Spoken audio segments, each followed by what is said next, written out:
हिंदुस्तान में 3-4 करोड़ मुसलमान पड़े हैं, वो मुसलमान ने, काफी लोगों ने, ज्यादातर लोगों ने पाकिस्तान बनाने में साथ दिया।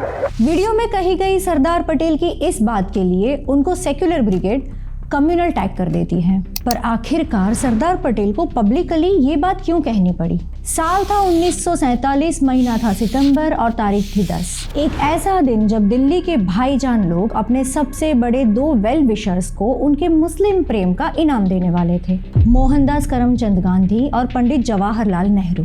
दिल्ली में बैठी टोपी बिरादरी के 2 सबसे बड़े प्रेमी और उनके लिए किसी भी हद तक चले जाने वाले, यहाँ तक कि उनको थाली में सजाकर एक देश तक गिफ्ट करने वाले इन 2 कांग्रेसी नेताओं का एहसान चुकाने के लिए दिल्ली के मोमिनों के यहाँ मस्जिदों में और उनके घरों में इतना बारूद और हथियार जमा किया गया था, मानो जैसे कि वो लोग तीसरे विश्व युद्ध की तैयारी कर रहे हो।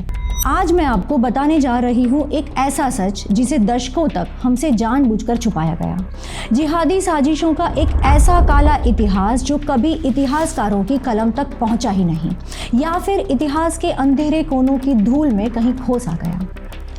लेकिन इतिहास के इस काले अध्याय पर जमी हुई उस धूल को आज हम हटाएंगे और बताएंगे कि जब पाकिस्तान में हिंदुओं का एथनिक क्लेंजिंग चल रहा था, तब भारत की राजधानी दिल्ली में मोमिन लोग क्या साजिश रच रहे थे। ये बात एक ऐसे षड्यंत्र की है जिसके जरिए आज़ादी के 1 महीने बाद ही पंडित नेहरू की सरकार को उखाड़ के फेंका जाने वाला था। पूरा भारत जब पार्टीशन की पीड़ा से तड़प रहा था और ईस्ट से लेकर वेस्ट पाकिस्तान तक हिंदुओं को गाजर और मूली की तरह काटा जा रहा था, लाखों हिंदू इस जिहादी आग में जलकर मर चुके थे। हिंदू स्त्रियों को माले गनीमत मानकर लूटा जा रहा था, बाजारों में उनकी नग्न परेड करवाई जा रही थी और उन्हें जानवरों की तरह खरीदा और बेचा जा रहा था। सड़कों पर जिहादियों की भीड़ सामूहिक बलात्कार करके हिंदू स्त्रियों को तलवारों से काट रही थी। छोटे छोटे बच्चों को हवा में उछालकर नीचे से तलवारों और भालों से बेधकर कत्ल किया जा रहा था। रोंगटे खड़े कर देने वाली ये हकीकत तो लेकिन उस आने वाली त्रासदी के सामने कुछ भी नहीं थी, क्योंकि एक ऐसा फुल प्रूफ प्लान तैयार हो रहा था और वो एक्शन मोड में भी आ चुका था, जिसके चलते पाकिस्तान की सीमा अटारी से दिल्ली तक आने वाली थी। पर आखिरकार ये सब कौन करने वाला था और कैसे करने वाला था? शुरुआत करते हैं एक ऐसे इंटेलिजेंस इनपुट से जिसने इस पूरी साजिश के तार खोल कर रख दिए। पार्टीशन के बाद पूरे देश में तनावपूर्ण माहौल था और इसीलिए इंटेलिजेंस डिपार्टमेंट हाई अलर्ट पर था। पंजाब, हरियाणा और दिल्ली की स्थिति कुछ ज्यादा ही नाजुक थी, इसलिए इन 3 राज्यों पर इंटेलिजेंस की खास नजर रहती थी। On duty intelligence officer Rai Bahadur Bakshi Badrinath Muslim League की हर हरकत पर बड़ी ही बारीकी से नजर रखते थे और इसी बीच आज़ादी के कुछ दिन बाद ही उनको एक बहुत इंपॉर्टेंट इंटेलिजेंस टिप मिलती है, जिसे वे तुरंत देश के तत्कालीन प्रधानमंत्री नेहरू और दूसरे मंत्रालयों तक पहुंचा देते हैं। ये एक ऐसी कॉन्स्पिरेसी को लेकर इनपुट था जिसके बारे में शायद किसी ने कभी भी नहीं सोचा था। इनपुट के मुताबिक दिल्ली के मुसलमान बहुत बड़ी मात्रा में हथियार और बारूद इकट्ठा कर रहे थे। पार्टीशन के बाद जब मुस्लिम थानों के एडमिनिस्ट्रेशन में चेंज हुआ, तब ईस्ट पाकिस्तान के ऑलमोस्ट हर डिस्ट्रिक्ट में पुलिस फोर्स में ज़्यादातर मुसलमान वर्कफोर्स थी, जिसके चलते मुस्लिम लीग ने प्लान किया कि 12 से 14 अगस्त के बीच में पुलिस आर्मरीज यानी कि पुलिस के गन्स, राइफल्स और हर प्रकार के हथियारों को पहले कब्जा करेंगे और फिर उन जिलों के सारे हिंदू और सिख पुलिस ऑफिसर्स को मार डालेंगे। और ये नरसंहार करने का मकसद था ईस्ट पाकिस्तान को भारत से अलग करना और एक इंडिपेंडेंट स्टेट डिक्लेयर करना। लेकिन मुस्लिम लीग केवल पंजाब तक ही सीमित नहीं रहना चाहती थी, उसने दिल्ली में भी एक बड़ी साजिश रची हुई थी। कांग्रेस के तगड़े मुस्लिम अपीजमेंट के बावजूद भी मुस्लिम लीग नेहरू की उसी कांग्रेस सरकार को ही उखाड़ के फेंकना चाहती थी और पाकिस्तान की सरहद दिल्ली तक बढ़ाकर यहाँ इस्लामी सत्ता स्थापित करना चाहती थी। यहाँ पर इस घटना का जो सबसे बड़ा शॉकिंग फैक्ट था वो ये था कि मुस्लिम लीग की इस साजिश को पूरा करने के लिए दिल्ली के मुसलमान पूरी जी जान से जुटे हुए थे। लेकिन इस घटना को यहाँ से आगे ले जाने के पहले हम आपको बताते हैं उस मुस्लिम लीग के बारे में जो भारत में मुसलमानों के साथ मिलकर देश में हिंसा का खूनी खेल रच रही थी। तो होता ये है कि 1946 में देश में एक इलेक्शन होता है जिसमें 2 पॉलिटिकल पार्टीज आमने सामने चुनाव लड़ती है। एक तरफ मजहब के आधार पर बनी हुई पार्टी मुस्लिम लीग जिसका नेतृत्व जिन्ना कर रहे थे और दूसरी तरफ नेहरू गांधी की सेक्युलर कांग्रेस। इस इलेक्शन से ये पता चलने वाला था कि देश के मुसलमान भारत के साथ रहना चाहते हैं या नए बनने वाले मुल्क पाकिस्तान में जाना पसंद करेंगे। भारत में रहने वालों को कांग्रेस को वोट करना था और पाकिस्तान चुनने वाले मुस्लिम को मुस्लिम लीग को वोट करना था। क्या आप अंदाज़ा लगा सकते हैं कि इस चुनाव के नतीजे क्या निकले होंगे? पूरे देश में 492 मुस्लिम रिजर्व सीटों में से मुस्लिम लीग ने 429 सीटें जीती, करीब 90% का स्ट्राइक रेट। ईस्ट में बंगाल से लेकर के वेस्ट में बॉम्बे तक, नॉर्थ में यूपी बिहार हो चाहे साउथ में मद्रास, मुसलमानों ने मुस्लिम लीग को भर भर कर वोट दिए, ये जानते हुए भी कि अगर इन चुनावों में लीग अधिकतर रिजर्व सीट जीत लेती है तो पाकिस्तान बनने का रास्ता एकदम साफ हो जाएगा। हालांकि पाकिस्तान बनाने के लिए वोट देने के बावजूद भी ये लोग वहां पर गए नहीं बल्कि भारत में ही रुके रहे। अब सवाल उठता है कि ये लोग भारत में क्यों रुके रहे? इसका कारण आपको मुस्लिम लीग के एक फेमस स्लोगन से समझ में आ सकता है। जब भारत के पार्टीशन की घोषणा की गई तब मुस्लिम लीग के जिहादी लोग नारा लगाया करते थे, कान में बीड़ी मुंह में पान, हंस के लिया है पाकिस्तान, लड़ के लेंगे हिंदुस्तान। कान में बीड़ी मुंह में पान, लड़ के लेंगे पाकिस्तान। और वास्तव में पार्टीशन के तुरंत बाद इसी लड़ाई को लड़ने के लिए देश के मुसलमान तैयारी में लगे हुए थे। खैर, मुस्लिम लीग का असली चेहरा दिखाने के बाद अब हम वापस आते हैं उस इंटेलिजेंस इनपुट वाली बात पर। तो नेहरू के पास भी ये इंटेलिजेंस इनपुट पहुंचता है कि उनके सबसे प्यारे मुस्लिम ही उनको बर्बाद करने में जुटे हुए हैं, लेकिन नेहरू ये एक्सेप्ट करने को तैयार नहीं थे। जबकि ठीक इसके 1 महीने पहले ही वो माँ भारती के खंडन को देख चुके थे, देश का धर्म के आधार पर लहूलुहान बंटवारा देख चुके थे, फिर भी उनका विश्वास अपने मुस्लिम दोस्तों पर से बिल्कुल नहीं हटा। इंटेलिजेंस के इनपुट को अनसुना करके और आंखों के सामने जो हो रहा था उसको भी अनदेखा करके नेहरू पहुंच जाते हैं पाकिस्तान अपने खास मित्र और उस समय के पाकिस्तान के प्राइम मिनिस्टर लियाकत अली खान से मिलने, क्योंकि उनको तो शायद अभी भी यही लग रहा था कि दोनों दोस्त वाइन के 2 ग्लास गटकाएंगे और पाकिस्तान ये सब खेल बंद कर देगा। नेहरू और लियाकत अली खान के बीच क्या बातचीत हुई इस पर बात करने का कोई मतलब नहीं है, क्योंकि इसका कोई ठोस नतीजा नहीं निकला। लेकिन जब वो पाकिस्तान पहुंचते हैं तो देखते हैं कि वहाँ की सड़कें लाशों से भरी हुई है, सड़ी हुई लाशों से भयंकर बदबू आ रही थी। वो खून की स्मेल सूंघ पा रहे थे और जले हुए इंसानी मांस की बदबू इतनी असहनीय थी कि वो सांस तक नहीं ले पा रहे थे।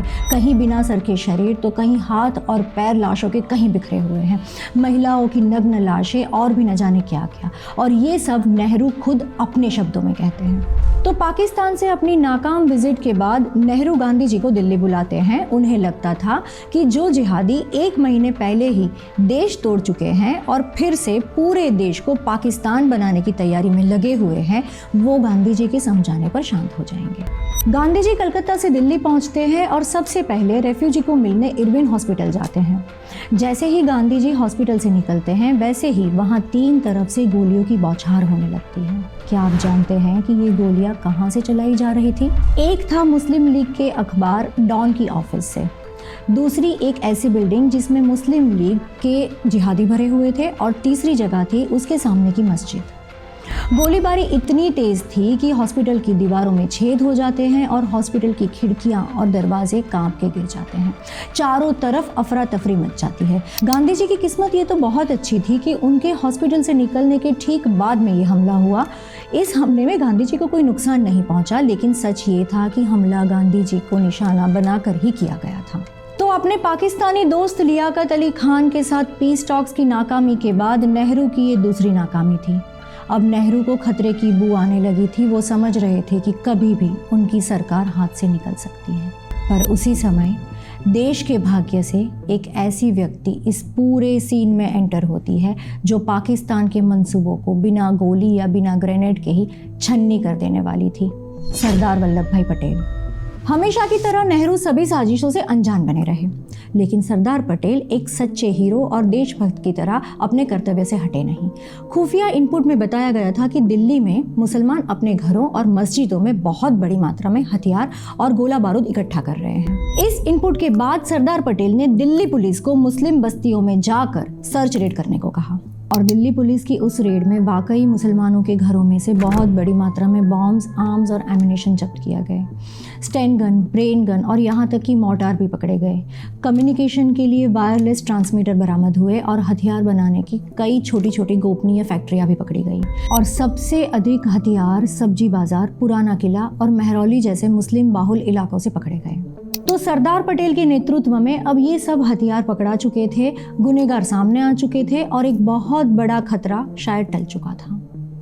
पर बात जब देश हित की हो तब सरदार पटेल कोई भी लूज एंड छोड़ने वालों में से नहीं थे और इस मामले में भी वो इस बात की जड़ तक गए। सरदार पटेल ने पॉलिटिकल, एडमिनिस्ट्रेटिव और डिफेंस हर एरिया में अपनी तैयारियां शुरू कर दी और सरदार पटेल ने इस इमरजेंसी कमेटी में कैबिनेट के ministers, commander in chief, supreme command के प्रतिनिधि, दिल्ली के chief commissioner, inspector general of police, director general of civil aviation तथा मेडिकल डिपार्टमेंट और रेलवेज के सदस्य और कुछ को ऑप्टेड मेंबर्स जैसे हर फील्ड के एक्सपर्ट्स को रखा था।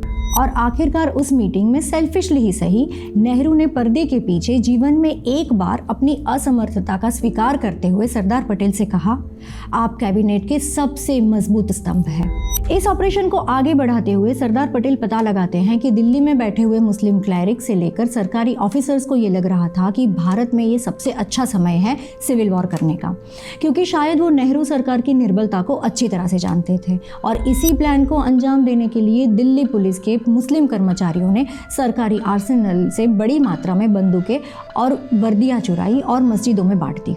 भारतीय सेना छोड़कर जो मुसलमान पाकिस्तानी सेना में शामिल हुए, उन्होंने भी कुछ हथियार और वायरलेस ट्रांसमीटर दिए। इसके अलावा बड़ी मात्रा में हैदराबाद के निज़ाम ने दिल्ली में हथियार भिजवाए थे और कुछ हथियार मुस्लिम बस्तियों में बनाए गए छोटी छोटी फैक्ट्रियों में तैयार हो रहे थे। इस पूरे ऑपरेशन को फुल प्रूफ सक्सेसफुल बनाने के लिए सरदार पटेल ने एक साथ कई एक कदम उठाए। उन्होंने सभी आर्म्ड फोर्सेस और पुलिस को पूरी स्वतंत्रता के साथ कार्यवाही करने की अनुमति दे दी। उन्होंने उत्तर प्रदेश, मध्य प्रदेश और अन्य राज्यों के चीफ मिनिस्टर्स को पत्र लिखकर अपनी पुलिस फोर्सेस को दिल्ली भेजने के लिए कहा, क्योंकि दिल्ली में पुलिस फोर्स की शॉर्टेज थी, जिसकी वजह थी पंजाब और दिल्ली पुलिस का एक बड़ा हिस्सा मुस्लिम कर्मचारियों से भरा हुआ था जो पहले से ही मुस्लिम लीग के साथ मिल चुके थे। सरदार पटेल हर दिन पर्सनली दिल्ली की सड़कों का दौरा करते थे ताकि दिल्ली की सुरक्षा में कोई भी चूक ना हो। सरदार पटेल के काम करने के तरीके नेहरू और गांधी जैसे पुचकारने या फुसलाने वाले नहीं थे, क्योंकि उनको अच्छे से पता था कि इस सिचुएशन को किस तरीके से संभालना है। रोज की तरह उस दिन भी सरदार पटेल दिल्ली का दौरा करने निकले हुए थे। एक जगह उन्होंने देखा कि एक इमारत से पिछले 24 घंटों से मुस्लिम लगातार फायरिंग कर रहे थे। तब पटेल जी ने अपने साथ चल रहे सीनियर मिलिट्री ऑफिसर से पूछा, इस इलाके को अब तक क्लियर क्यों नहीं किया गया? अधिकारी ने जवाब दिया, हमारी प्रेजेंट आर्म्ड फोर्स से कई गुना ज़्यादा मुस्लिम इस इमारत में भरे हुए हैं। इसको बिना उड़ाए क्लियर करना असंभव है। क्या आप कल्पना कर सकते हैं कि सरदार पटेल का जवाब क्या रहा होगा? सरदार पटेल झुंझला कर कहते हैं, तो फिर ये अब तक हुआ क्यों नहीं? सरदार पटेल को बस इतनी ही कार्यवाही करने की आवश्यकता थी। कुछ ही दिनों में खतरा शांत कर दिया गया। इसके साथ ही भारत में इस्लामी सत्ता स्थापित करने की एक बहुत बड़ी पाकिस्तानी साजिश भी सरदार पटेल ने नाकाम कर दी। उन्होंने देश के साथ साथ नेहरू की उस कांग्रेस सरकार को भी गिरने से बचा लिया, जिस कांग्रेस ने आज तक सरदार पटेल को कोई भी रिकॉग्निशन कभी भी नहीं दिया। तो इस वीडियो में हमने देखा कि कैसे सरदार पटेल न केवल भारत को टूटने से बचाते हैं, पर इस बार तो भारत को एक इस्लामिक मुल्क बनने से भी बचा लेते हैं। ये तो हुई इस वीडियो की बात। अगले वीडियो में हम उस दौर की बात करेंगे जब पाकिस्तान छीन लेने के बाद मुसलमान वहाँ से हिंदुओं का नामो निशान मिटाने के लिए मिशन मोड में जुटे हुए थे। उनका मकसद एकदम साफ था। पाकिस्तान इस्लाम के नाम पर जीता गया एक मुल्क था, इसीलिए वहाँ कोई भी काफिर बचना नहीं चाहिए। हर दिन पाकिस्तान से लुटे पिटे लाखों हिंदुओं और सिखों की भीड़ भारत पहुँच रही थी। ये भीड़ अपने साथ बर्बरता और हैवानियत की ऐसी कहानियाँ ला रही थी जिसको सुनकर रक्त प्रवाह भी शायद थम जाए। इस वीडियो के दूसरे पार्ट में हम बात करेंगे कि पाकिस्तान से भारत आने वाले लाखों हिंदू और सिख शरणार्थियों को कैसे नर्क जैसी स्थिति में धकेला गया। न केवल उनको नर्क में धकेला गया, बल्कि उनके हथियार छीनकर उनको निहत्था करके जिहादी भीड़ियों के सामने फेंक दिया गया। और साथ में हम बताएंगे दिल्ली के पड़ोस में बैठे मेवाती मुसलमानों के भारत को तोड़ने के एक ऐसे मंसूबे के बारे में जिसे पीढ़ियों से वो अपने मन में पालकर बैठे हुए हैं। देखते रहिए ऑप इंडिया।